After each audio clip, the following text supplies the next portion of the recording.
Hello, I'm Samson Rainey with NASA's Earth Science News Team, and welcome to Hangar 703 at NASA's Armstrong Flight Research Center in sunny Palmdale, California. You know, in its time, NASA has accomplished really big things, such as sending humans to the moon, putting rovers on Mars, and looking out into the deep recesses of the universe. But there's another big accomplishment that hits really close to home, and that's NASA's fleet of Earth-orbiting satellites. For decades, scientists have used these satellites as their eyes to observe how our planet is changing, from weather and climate across the globe to fires, our oceans, forests, agriculture, even the air that we breathe. But sometimes we need to take a closer look to get a better understanding of how our planet's working, and that is the purpose of NASA's Earth Science Field Campaigns. Under NASA support, scientists get up close and personal with their subject matter, making observations and gathering measurements in order to unlock new understanding of how our world works. Today, we are giving you a taste of 5 new airborne campaigns headed into the field this year with NASA aircraft in tow. Competitively selected, these multi-year funded campaigns called Earth Venture Suborbital Missions were chosen for their potential to not only better understand the current state of our world, but also to predict change. And this year's class is all-American. That's right, all the campaigns are based out of the continental United States. So without further ado, let's preview those 5 campaigns. Starting from the West Coast. Out of NASA Ames in Silicon Valley, the Submesoscale Ocean Dynamics Experiment, or SMODE, is deploying airplanes, a ship, and a fleet of autonomous platforms 200 miles off the coast of San Francisco to study how swirling currents of water called eddies play a role in the exchange of heat between ocean and atmosphere. From Salina, Kansas, Dynamics and Chemistry of the Summer Stratosphere, or DCOTS, will fly high with NASA's ER-2 aircraft to investigate how strong summertime storms that punch into the stratosphere change its chemistry, including ozone. Flying out of New Orleans and NASA's Johnson Space Center, NASA aircraft will join researchers on board for the Delta X mission to observe the interactions between water and sediment in the Mississippi River Delta to get a better handle on why some parts of the Delta are disappearing and others are not. From Langley's Research Center in Hampton, Virginia, NASA aircraft with the aerosol cloud meteorology interactions over the Western Atlantic experiment, or ACTIVATE, will maneuver in and around clouds to identify how tiny particles called aerosols interact with them and influence weather and climate. And lastly, as part of the investigation of microphysics and precipitation for Atlantic coast threatening snowstorms, or impacts, aircraft based out of NASA's Wallops Flight Facility on Virginia's eastern shore will fly head-on into snowstorms to investigate how the most intense snowfall is formed in order to improve observations from space and ultimately improve weather forecasts. And with winter upon us across much of the country, we think that impacts is probably the best place to start. And welcoming onto the stage is Lynn McMurdy, who is the lead scientist for impacts. She's also an atmospheric scientist at the University of Washington. Thanks for joining us, Lynn. It's great to be here. So we're looking at unraveling the mysteries of these bands of snow in clouds. Could you tell us a little bit more about that and how you're going about it? Sure, I'd be happy to. So as you know, snowstorms are fairly large, and the cloud systems with them span hundreds and hundreds of miles. But what's really interesting is the snowfall within these large areas of clouds are not evenly distributed. They are often organized in narrow bands of high snowfall amounts. And this is what we're trying to investigate, is the processes that contribute to this banded structure and how it varies from storm to storm. Some storms don't have the bands and others do have a lot of them. And we are studying this on multiple scales, from the larger scale down to the microphysical scale, the scale of the snow crystals themselves. And they vary a lot. They vary in shape and size and amount. And the snow crystals are one of the key features that we are studying in impacts. Wow, and my understanding is you're the first campaign up this year, so you're heading out next week, right? I am heading out next week. Yes, we are the first campaign to start. Actually, in 2 days, I leave for Wallops. We are going to be flying an aircraft that you will be seeing later on today, the ER-2. It's already equipped with all the instruments that I need for my campaign. The R2 is going to be flying high above the snowstorms themselves at altitude about 68,000 feet or 20 kilometers. It'll be equipped with remote sensing instruments that are the same as what we have on satellites, both radars and what's called radiometers. And below that, in coordination with the ER2, we will fly what's called the P3 aircraft. And it's lucky, it gets to fly in the snow clouds themselves. It's kind of bumpy sometimes because it's very turbulent, but they are it's equipped with instruments that measure the snow crystals that I talked about, and also the environment in which the snow crystals form, so the environmental conditions. And we'll also do what's called a drop sonde and measure the profile of temperature, humidity, and wind. So the point of the two aircraft again, so that you need one that's going through the snow bands and the other one will be Above the snow bands. Right.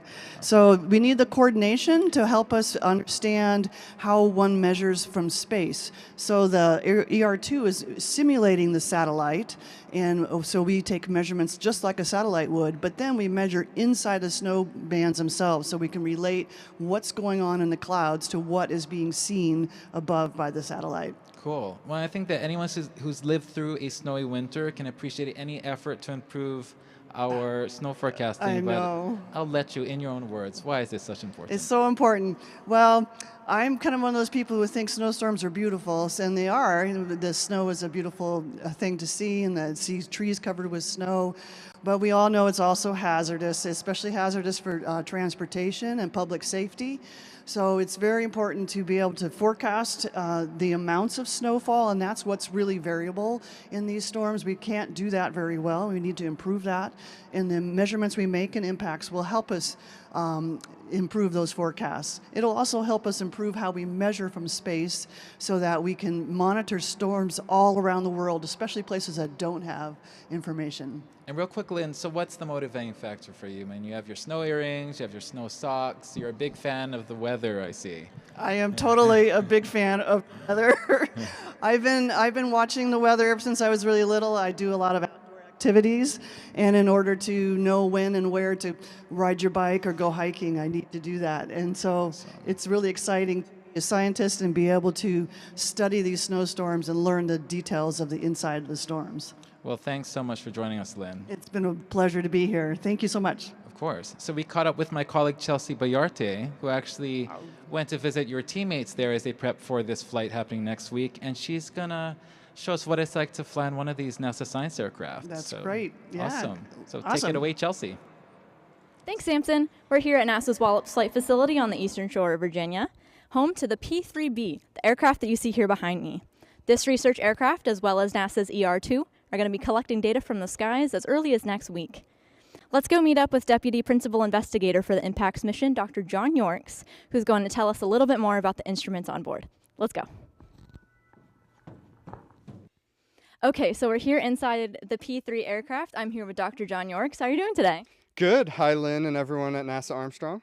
So this research aircraft is totally outfitted with a bunch of scientific gear. What do we have on board today? So Impacts uses cloud probes out on the wings of the P3, and these cloud probes take high-resolution images of ice and snow particles, and we then use those images to determine the size, shape, and other properties of the particles.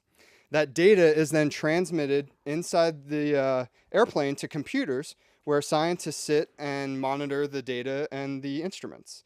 Another important instrument, if you follow us, is the drop sonde. Now, the drop sonde is a 12-inch tube, kind of similar to the tube in a paper towel roll, and it has sensors inside and a small parachute at the top.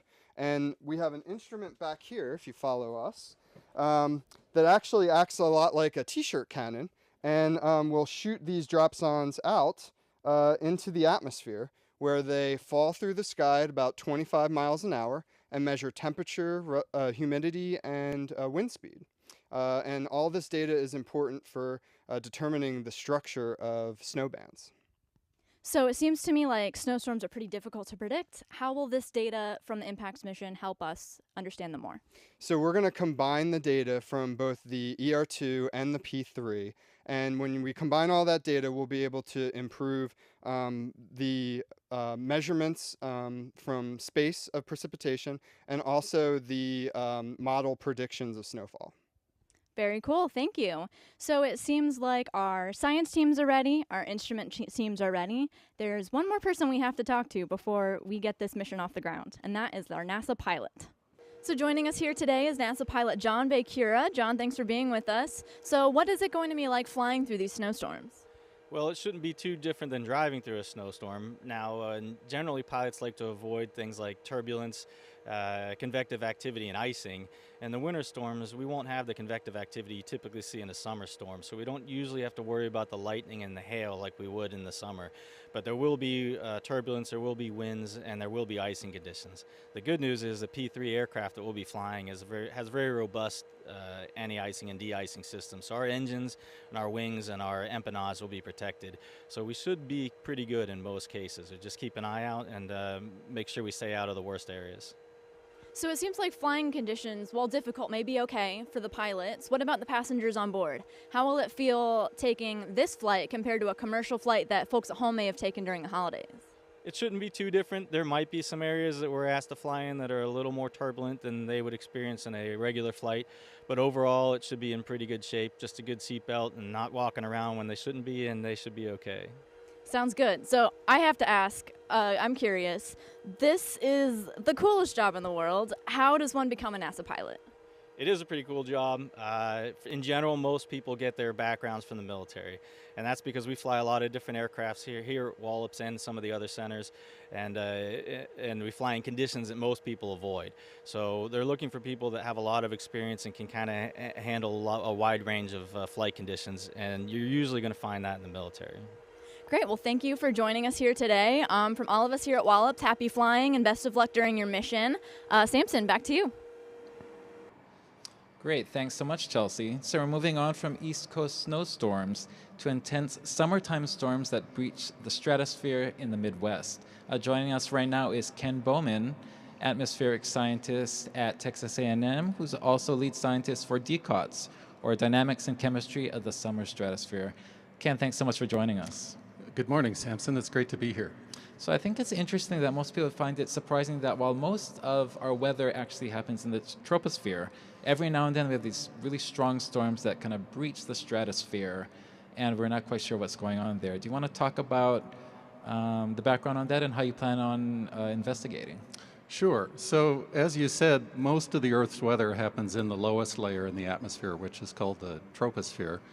And above that is the stratosphere, which is very stable and very dry. And it also contains the Earth's ozone layer, which protects the Earth from dangerous solar radiation from the sun. But some storms are actually intense enough that they overshoot the top of the troposphere into the lower stratosphere. And they carry water and pollutants and particles and things into the stratosphere. So I'm guessing you need specialized aircraft to get that high up, right, Ken? Yeah, so just like impacts, we're going to be using the NASA ER2 high altitude research aircraft. It's really a unique platform for making the kind of measurements that we need to do. And unlike impacts, which is using remote sensing instruments, for our project, the ER2 will be carrying 12 different instruments to measure atmospheric gases and particles and meteorological parameters. And the plan of the project is to fly the aircraft through the outflow from these storms in the lower stratosphere.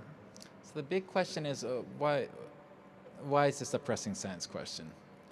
So the stratosphere is actually quite important for the Earth's climate, and of course it contains the ozone layer, which is vulnerable to pollutants when they get up into the stratosphere.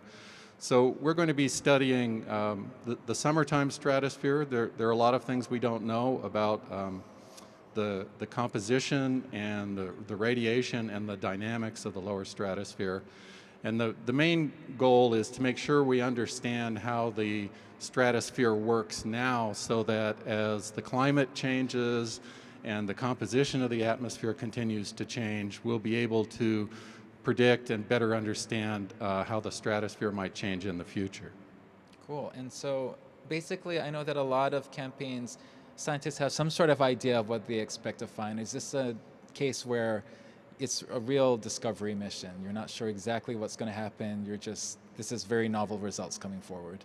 Yeah, this is the first mission that's really been designed specifically to look at these overshooting thunderstorms and what they put into the lower stratosphere. So we've seen glimpses of this on previous missions that happen to fly through the outflow from these storms, but we expect to be targeting these on almost a daily basis as they happen over the central U.S. Cool. So Ken, what drew you personally to this science? When you could have picked anywhere in the atmosphere to study, but you're focused on this area. Why is that? So we're doing a lot of different things in DCOTS, ranging from chemistry to aerosol physics to small-scale dynamics to global-scale dynamics. But my personal interest in the project is really in atmospheric transport and mixing. And so if you've ever stirred cream into a coffee cup and you've looked at the beautiful patterns that you get as it mixes into the coffee, the same thing actually happens in the atmosphere, but at scales that are a million times larger. So these storms inject material, and I'm really interested in how that gets mixed and distributed all the way around the globe. Cool. Well, that sounds very interesting as well. Well, thank you so much, Ken. Sure, thanks. We're pretty lucky today because joining us in the hangar is one of our NASA pilots, Dean Gucci Neely, who's going to give us some insights into what it's like to fly in that rarefied space on the ER2. Dean, take it away. Good morning. Thanks everybody for coming out today. And as you just heard from a few of the principal investigators and the science teams on some of the campaigns that we have coming up at NASA, the aircraft you see behind me is the ER2. And that becomes the instrument of choice as far as a platform that can carry a large package of instruments from multiple teams that want to look down through the atmosphere from the top down. It's still the highest manned air-breathing aircraft in the world. There's 5 of us at NASA that fly this aircraft behind me. And what we're going to do to support this is take this up in a single-seat cockpit wearing this uniform, as you see, which I'll explain a little bit more why in a minute. But the idea is that we can take the package of instruments that are actually installed on the aircraft behind me up above nearly all of the Earth's atmosphere and look all the way down through it, studying what you just heard about with the DCOTS and impact science campaigns that we'll be looking forward to executing this in the coming months this year. In that environment, this is an inherently unstable aircraft, small cockpit, but we fly up so high that there's not enough pressure in the air to keep all the liquids in our body together. If we lose cabin pressurization, then all the liquids would boil, so hence the pilot has to wear this full pressure suit. So wearing a spacesuit up in that environment has its own set of challenges as well, but it's actually why the NASA pilots enjoy it, because we love a challenge, we love to learn, we love to explore. A few of the things about the spacesuit itself that I'm wearing right now, I'm dressed as if I'm ready to climb right into the aircraft. As we start to suit up into this, the first things that the pilot will notice typically is that you start to lose they take all your senses away. So you lose the sense of feel, can't really feel anything with the big gloves on here. As soon as I close this faceplate in a minute, then I'm completely pressurized inside. I have limited visibility, I can't smell anything, I can't hear anybody around me talking, and that becomes a challenge for some people, but we're well trained and experienced in this, and to the NASA pilots, we absolutely love it. This is just like another set of pajamas to me. And so what I'll show you in a minute is what this looks like as we inflate the suit, apply the pressure into it, which keeps everything in my body together in a high altitude, low pressure environment. And that's the challenge that we have, trying to be in this environment, be pumped up in a spacesuit and flying an unstable aircraft at the same time, where we've got to put these science instruments right over the point where the science teams really want to study what's going on in the Earth's atmosphere and how it behaves. So it's a fascinating science project that we're into here. It's an amazing environment to be in up at that high altitude.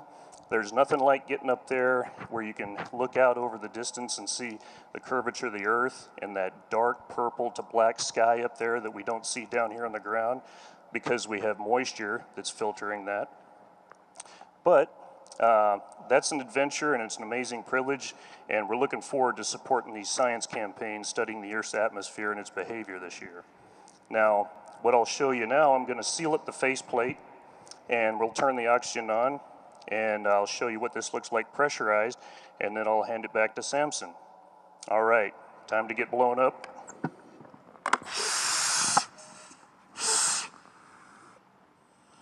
Okay, just like sitting down in the cockpit.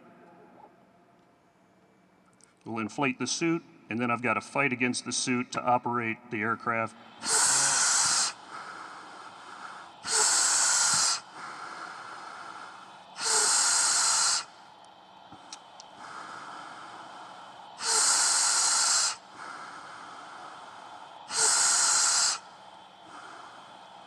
Okay, and as this inflates, my mobility becomes very limited here, and I have to fight against it.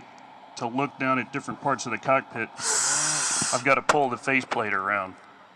So this is the challenge I described, but we love it. It's a great environment to be in, and it's an awesome privilege to be involved in this study of the Earth's atmosphere. Samson, back to you. Well, that's quite the demo, Dean. Don't get too comfortable over there. So we are headed from the top of the atmosphere back down to the ocean, because with me now is Tom Farrar, physical oceanographer with Woods Hole Oceanographic Institution, and also lead scientist for Sub-Mesoscale Ocean Dynamics Experiment, or S-MODE. Hi, Tom. Hi, Samson. So swirling currents in the ocean called eddies and their role in heat transport. Can you tell us a little bit more about that and how you're planning on studying it?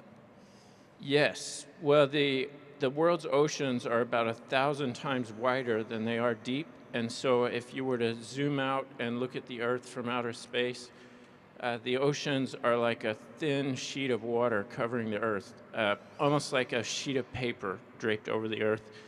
And because of this, the flow in the oceans is primarily horizontal at the largest scales. But the oceans are turbulent and they're full of eddies at all possible scales, from the largest scale, the scale of the ocean gyres, down to eddies just that would fit on the tip of your finger. And something interesting happens as we move from those largest scales down towards smaller scales.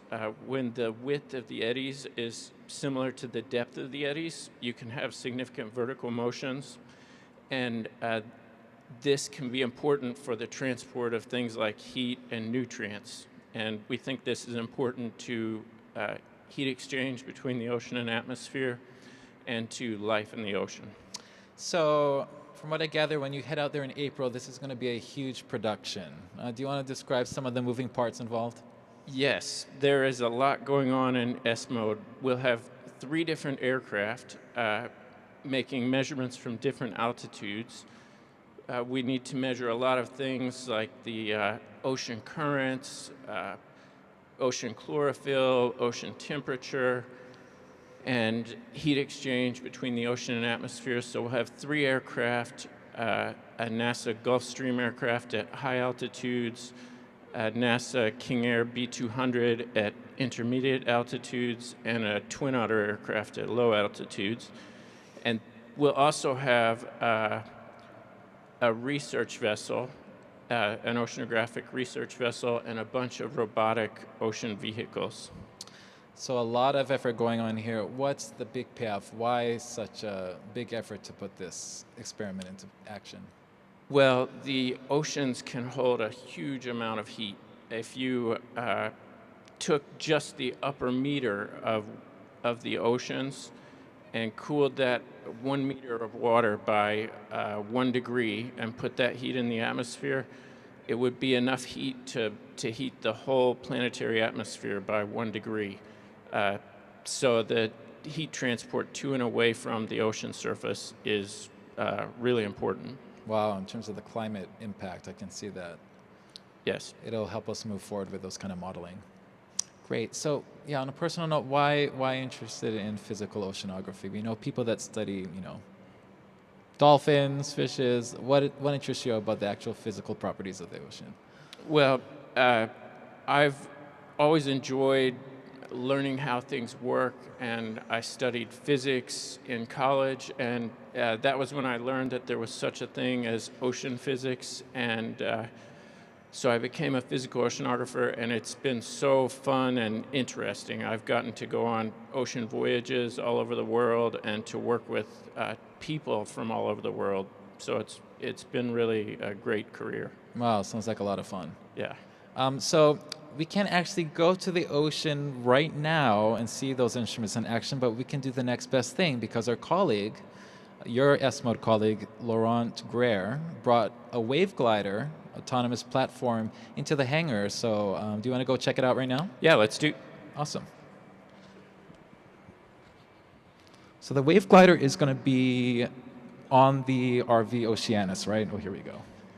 Yes, the research vessel Oceanus will go from Newport, Oregon to the region offshore of San Francisco, and it will take about 2 days for the ship to get there. Wow, and here's Laurent, who's actually going to be in the RV Oceanus. Am I correct, Laurent? Yes.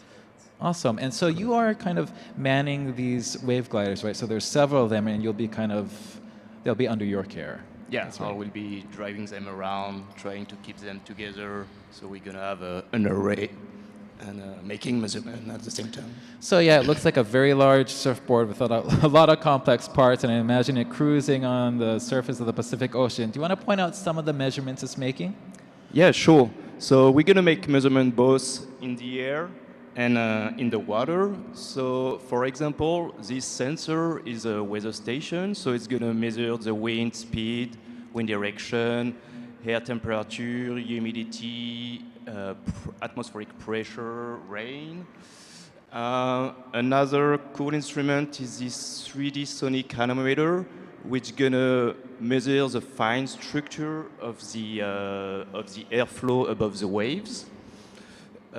In the air, we also have a bunch of GPS, which give us the position of the wave glider, but also its motion. And from its motion, we are able to retrieve the main characteristic of the wave fields, such as the wave height or the period of the waves. And then we have an ensemble of instruments underneath in the water. So this instrument allows us to measure the temperature, the salinity of the water from the surface down to above 150 meters. And along that, we also have a current profiler, which measures the current speed and direction pretty much from the surface down to about 100 meters. Wow, that's a lot of capability for one platform. So I'm looking at the top, and it almost looks like solar panels. I'm just begging the question of how this thing moves. And I see fins, I see other things on here. Yeah, so that's one of the cool things about the wave glider. It just uses the power of the energy of the wave as a mean of propulsion. So, and the solar panel are just to charge the battery that we use to power the instrument and the control and communication unit. And so to give you the principle of operation is really simple. The float here stays at the surface, and the sub at the bottom, equipped with this fin, stays about 8 meters deep. And both of them moves up and down under the action of the waves. And with the help of these fins, this vertical motion is converted into horizontal motion, leading to the propulsion. Wow. And so this is controlled by remote control back from the shed?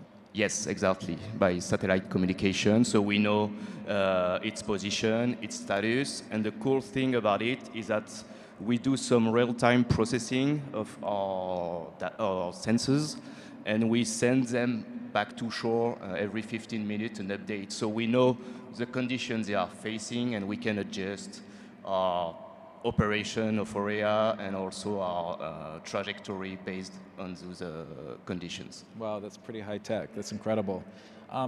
Tom, this is just one of many instruments that are going to be in use on this campaign in the ocean. What is the special niche about this wave glider?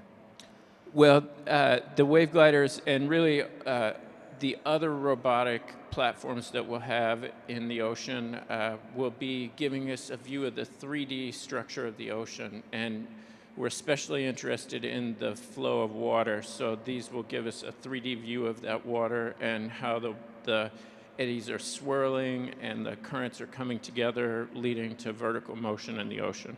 Cool, well that is very interesting. And we're working in combination with the aircraft to get measurements above, below, so it's a very 4D look at what's going on in these eddies. That's right. The aircraft will give us a great spatial picture, but they're seeing just the surface of the ocean. Right. Awesome. Thanks so much, Tom. Well, good luck with the wave gliders and good luck with being on that ship. Thank you. Laurent, and Tom, good luck with the entire campaign. Thank you. All right.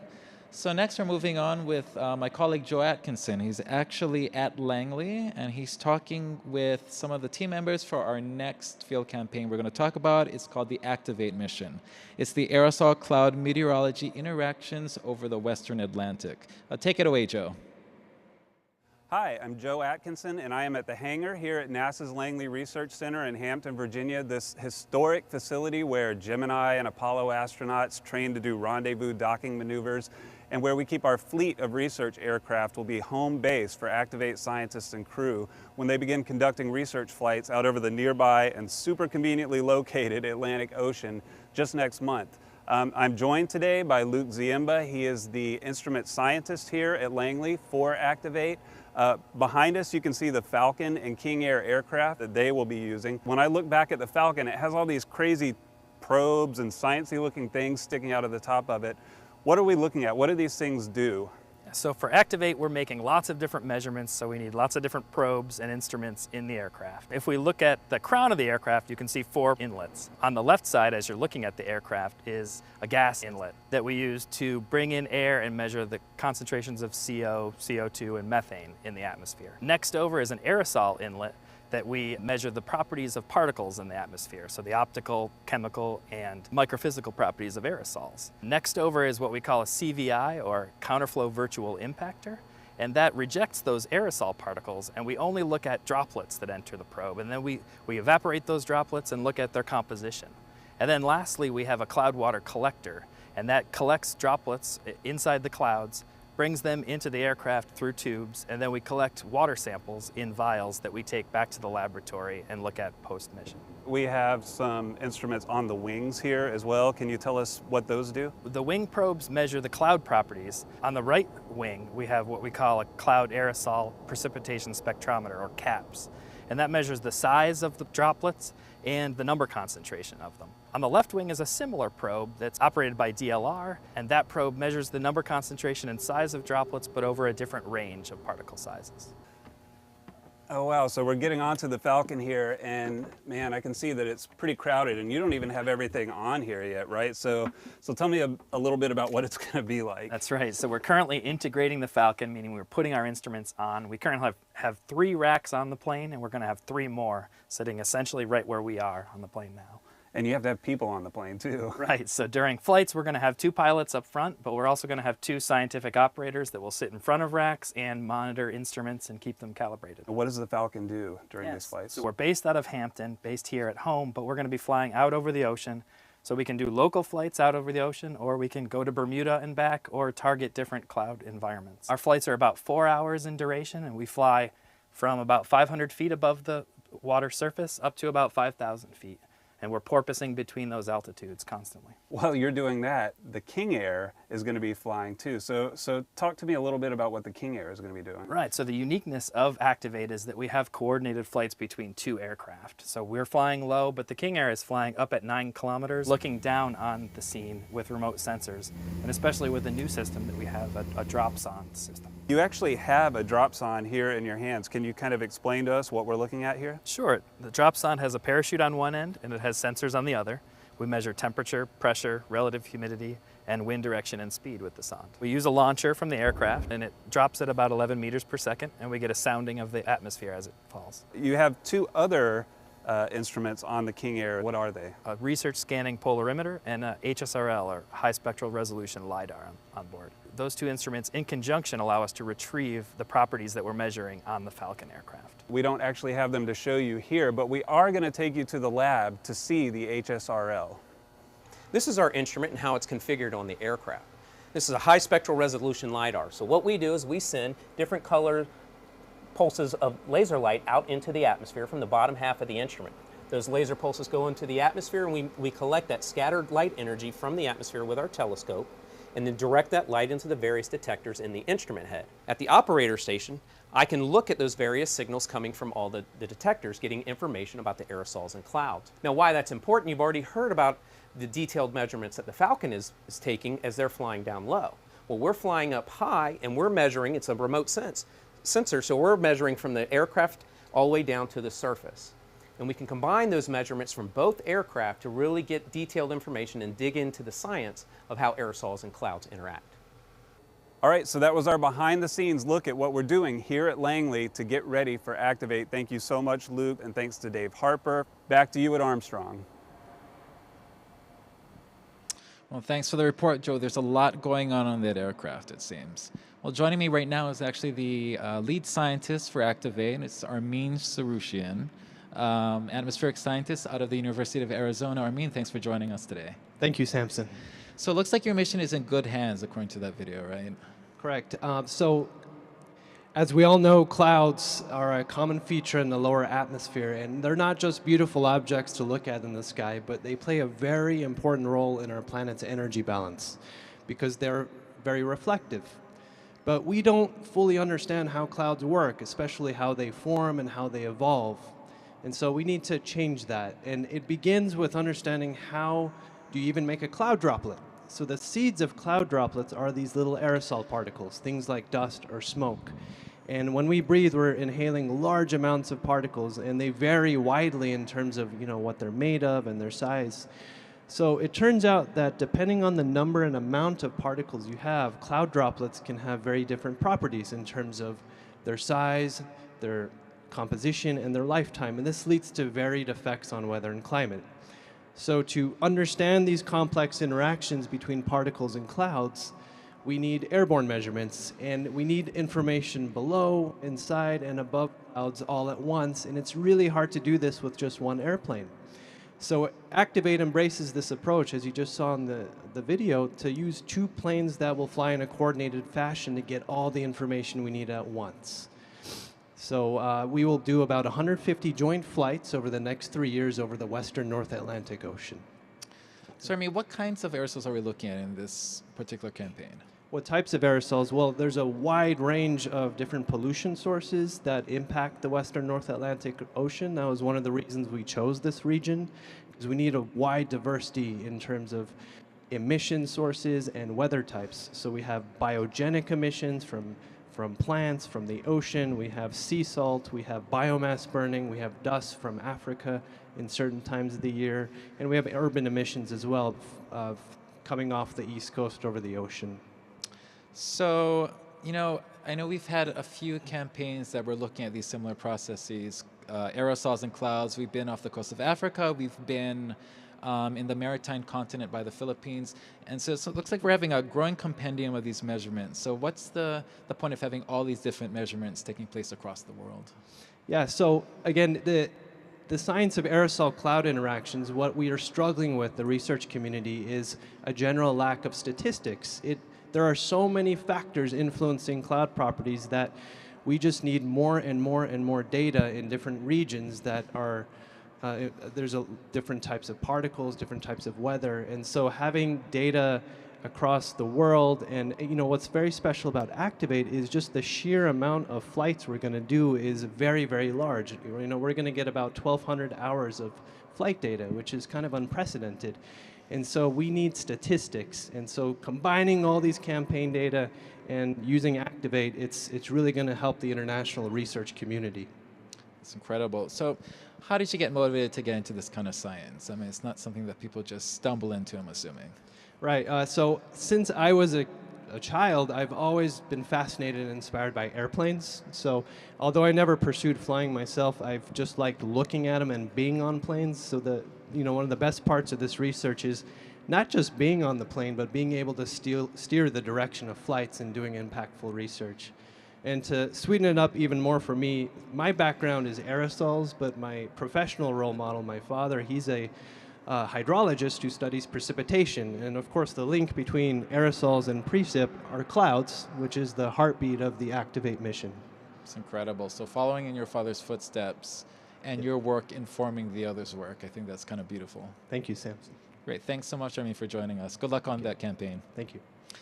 So we're from small particles in the clouds to one of the largest waterways in the world. We're moving on to the Delta X mission, and we're looking at water flow and sediment to figure out why some parts of the Mississippi River Delta are disappearing and why others are not. And joining me to talk about that is lead scientist Mark Simard from Jet Propulsion Laboratory. Thanks for joining us, Mark. Thank you, Samson. So I'm going to start with some of the processes that are at play at the Mississippi River Delta and how you're looking at those things. Well, river deltas form along the coast. As the water from the river meets the slow-moving ocean, the water from the river itself slows down, and the sediments that it transports toward the coast actually deposit at the mouth of the river. And as those sediments accumulate, they build up soil, so elevation of the ground goes up. So at one point, the water will be sufficiently shallow for vegetation to grow. So vegetation will contribute to the further processing of the sediments, so it will help maintain the sediment in place and also potentially accelerate the capture of those sediments. And not only that, there's also an ecological process in which, as the plants grow, they produce organic material, which they inject in the ground through the roots, of course. And every year they just contribute, just like the sediment, to elevation of the ground in the deltas. So Delta X looks at those two processes. So the sediment transport and deposition, and the second one is the ecological part, which is the plant organic contribution to soil elevation. Incredible. And for those of you guys watching on NASA TV, that noise is a hangar in motion. This is a live working hangar, so don't mind that noise. Great, Mark. So let's think about all the ways that we can study these processes. What's going on in the field when you get out there this summer? Okay, so Delta X basically uses NASA assets, a set of 3 instruments that are used to calibrate numerical models. Those models will simulate the hydrology of the system, so the water circulating through the channels and across the marshes, and it will also simulate the position of sediments and the plant growth. So we use 3 aircrafts, of which 2 are radars.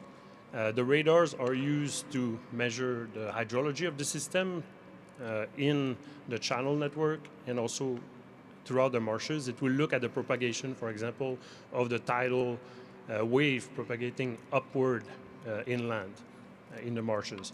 We have a third instrument that will look at the content of sediment, so the amount of sediment that are found in the water, and it will also look at plant productivity. And that third one is an imaging spectrometer. Wow. Well, we know that a lot of people live around the Mississippi River Delta. Do you want to talk about the importance of this research for the region? Well, most of the deltas, the larger deltas in the world, are sinking under current sea level rise. They are threatened. So they have to accumulate sufficient soil and elevate the ground to keep up with sea level rise. In the Mississippi Delta, we're looking at almost 10 millimeters of relative sea level rise. So that includes subsidence of the ground and sea level rise itself. So it has to accumulate a lot of sediments. So we see on the monitors now the loss of land. So those red areas are the loss of lands in the Mississippi Delta. So if you take this land area that has been lost. In the last few decades, we're losing land at a rate similar to one football field every hour. So, in other words, better understanding of what to expect in the future will help inform the planning. Yeah, so that model that we're calibrating, once it's calibrated, we can use it to predict which parts of the Mississippi Delta will be drowning under sea level rise and which ones will survive. So that way we can actually use that model to guide and support potential restoration projects. Oh, this seems like very fascinating work. Mark, how did you get involved in this kind of science? So my background is physics, so I tend to like things that are complex. Not only is this system complex because of the constant, the perpetual dance between the ocean and the river, which comes in and out, but there's also the complexity due to the people. Right. I like people, and I think at this point, science is sufficiently advanced so that it can be used to help people and care for the livelihood of those 500 million people that live across the world in these coastal areas. Great. Well, thanks so much, Mark. I agree, it's important work. You know, one of the key instruments that is going to be used for Delta X is the Uninhabited Aerial Vehicle Synthetic Aperture Radar, UAVSAR, and it happens to be right behind us. Dean Neely is going to reprise his role as NASA pilot and talk about what it's like to fly these science flights. Gucci, take it away. Hi, welcome back. So today, as you just heard a little bit about the science mission looking down at the surface of the Earth and all different parts of the world, the aircraft behind me is what was formerly an Air Force C-20. It's a Gulfstream G3. And if you look at the white pod over my shoulder here that's at the bottom of the aircraft, that is the main science instrument. That synthetic aperture radar is what we take up high in the Earth's atmosphere, where we can fly through a very precise path repeatedly and look at slight movements down on the Earth's surface, whether it's looking at topography changes, vegetation, earthquake fault lines, any movement there, glacier movements, volcanoes, that sort of thing. This instrument here, the radar pod underneath it, has been coupled to a special precision autopilot in the aircraft that NASA has heavily modified so that the pilots can repeatedly fly through a small 10-meter tube. Think of it as like flying through a soda straw, and put that radar looking at the exact same position repeatedly, whether it's a couple of days later or several months or a year later, and look at changes on the Earth's surface. And that's an amazing thing to do. From up in the aircraft, the way we operate that is the pilots will hand fly on the normal aircraft autopilot and maneuver into using some of the symbology we have tied to that radar pod to get the aircraft and the synthetic aperture radar right where they need it. And then we couple up that precision autopilot, and then the magic starts to happen there. And that's where the observation happens on the Earth's surface, looking at just minute changes down to a centimeter. And that's how we're able to study how the behavior of the Earth itself is going. From the pilot's perspective, it's a great opportunity to fly a beautiful business jet like this in a very different environment. So typically what we're doing up there is working as a team with a radar operator in the back and a mission director, along with the two pilots, and we coordinate all the action, again, the objective is to put that radar right in the exact spot that we had previously put it on other missions, and we can compare that data. Takes a lot of skill. It's very frantic in the last few seconds as we fly into the tube by hand and then couple up that autopilot. But it's very rewarding when you get to see some of the final product and see what comes out of the study, as you just heard a little bit about there. All right, it's a nice opportunity not to have to wear a spacesuit in this one as well. As you can see, I look a little bit more comfortable here, and I have all my senses back, and I can eat and drink and that sort of thing. So we enjoy flying this, as well as all the other platforms that you're going to hear about today that carry these amazing science instruments as we study the Earth's atmosphere. All right, Samson, back to you. Thanks so much, Gucci. Well, there you have it, folks. 5 campaigns spread out across the U.S. tackling a diverse set of science questions. But this is only the beginning. We want you to keep following us as we cover each of these campaigns throughout the year. We'll be posting blogs, photos, videos. We'll have Q&As. We'll be giving you as much of the action as we possibly can. Please follow us on nasa.gov/Earth Expeditions for all the latest. And also follow us on social media at NASA Earth and NASA Expeditions. Thanks so much, and see you next time.